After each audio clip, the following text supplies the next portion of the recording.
Tengo el gusto de saludar al presidente de la Cámara de Diputados, Santiago Krill. Gracias por estos valiosos minutos, presidente. No escuchamos al presidente Santiago Krill, al menos no en el estudio. Vamos a tratar de retomar la comunicación para poder platicar con él y hablar sobre este plan B que propone del presidente. ¿Nos escucha Santiago Krill? Perfectamente, muchas gracias. Ahí lo escuchamos muy bien.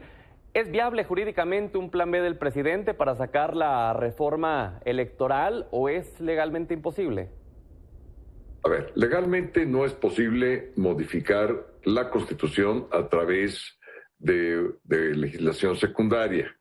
A ver, pero de manera muy concreta, no es posible a través de una mayoría el poder cambiar la integración del INE, el poder reducir el número de consejeros, poder reducir el número de diputados, de senadores, el cambiar los métodos de elección de los consejeros, la manera como se eligen diputados y senadores.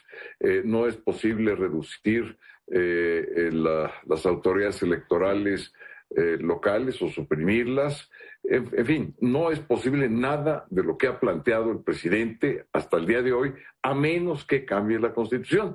Y como luego yo he anticipado desde hace ya varias semanas, eso no va a suceder.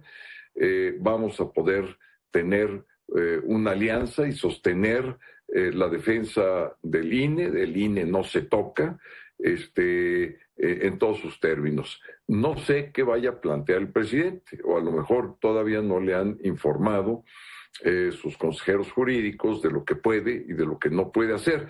Lo que claramente está establecido en el artículo 41 de la Constitución, eso no lo puede cambiar por una mayoría simple, que es la que se requiere para hacer una reforma a la ley. No, se requiere en todo caso una reforma a la Constitución y no tiene los números, no tiene los votos. Entonces lo que nos dice, presidente, es que nada de lo que se propone en la reforma electoral podría ser cambiado mediante leyes secundarias. Es correcto.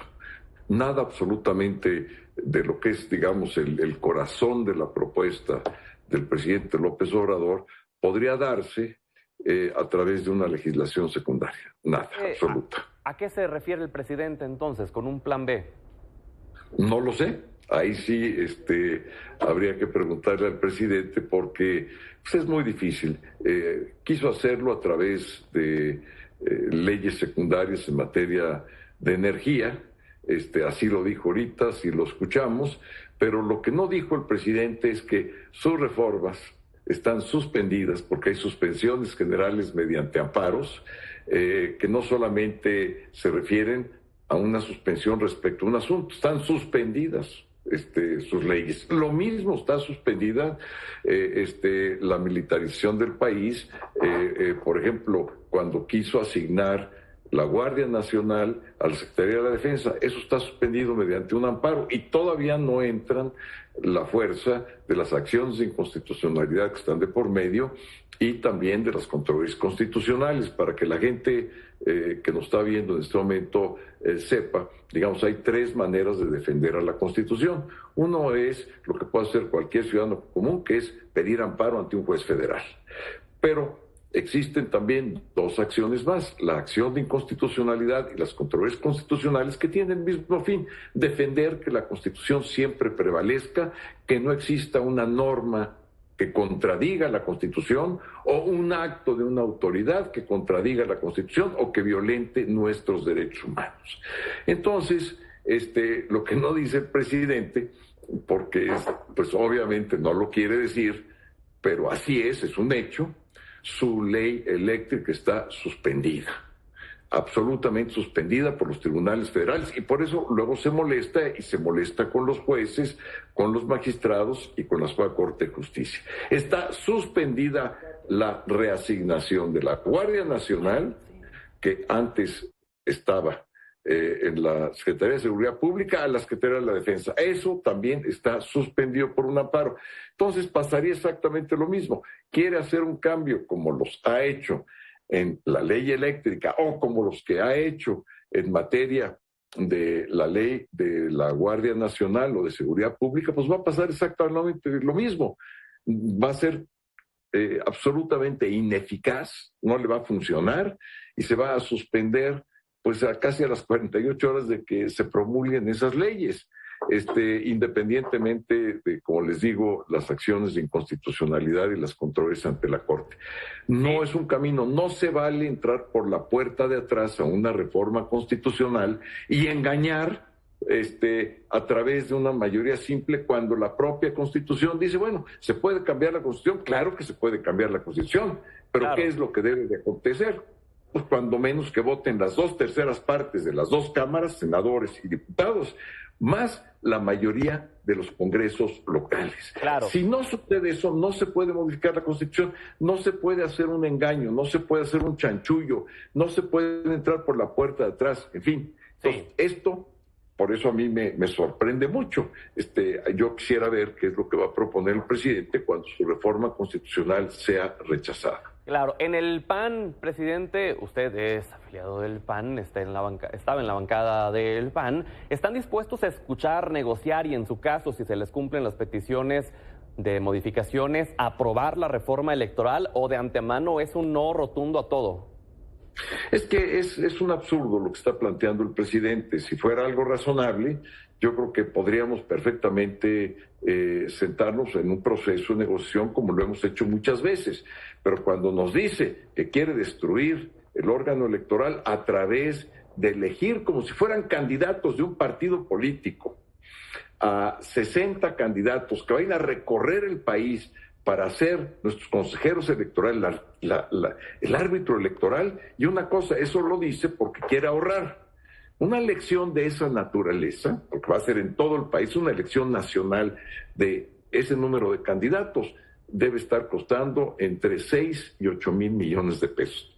Nada más, ojo con esta cantidad, Claro. Pero aparte, los que tienen presencia nacional son los partidos. Entonces, esas candidaturas se van a acabar partidizando. Entonces, no estamos dispuestos a entrar en un proceso de negociación cuando sabemos que la propuesta es para destruir nuestra democracia que tanto nos ha costado llegar al punto de donde estamos. Claro. A ver, por ejemplo, si el presidente dijera, el principal problema que tiene las elecciones es el narcotráfico, el crimen organizado, esa es la gran amenaza que existe a las elecciones del día de hoy. Vean lo que pasó en las elecciones del año 2021, por favor. Hubo más de 100 candidatos y gente operativa de las campañas que fue asesinada. Más de 100. Primer punto. En ciertas regiones no hubo manera de hacer elecciones libres y auténticas. ¿En dónde? Sí. Tierra Caliente, Michoacán, por ejemplo. En muchos lugares de Sinaloa secuestraron a nuestros operadores. En el estado de Sinaloa, 2 días antes del día de la elección. ¿Cómo podríamos ganar una elección de esa naturaleza? Ahí es donde está el problema. O cuando los gobernadores de plano cedieron la plaza o lo recompensaron con embajadas o consulados. Ese es el problema que tenemos hoy en día. ¿Quiere el presidente entrarle al problema del crimen organizado en las elecciones? Estamos de acuerdo. Presidente. Sentemos.